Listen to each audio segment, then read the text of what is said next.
So when it comes to getting here, you have a couple options. So the first one is to hire a tour company. You can do it on TripAdvisor, you can do it on viatour.com, and then you can do it on Airbnb as an experience.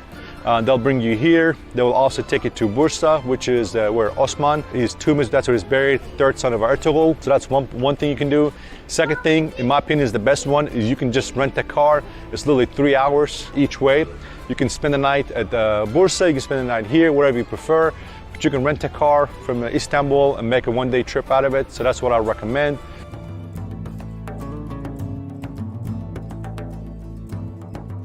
There's a guard show, it happens every hour, so they're about to change the guard show.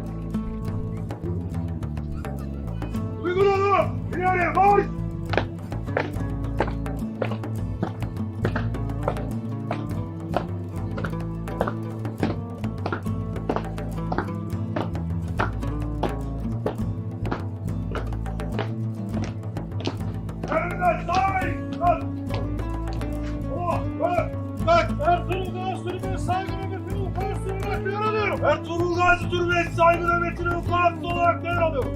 Ertugrul Gazi Türbesi saygı nöbetini vukuatlı olarak devralıyorum. Ertugrul Gazi Türbesi saygı nöbetini vukuatlı olarak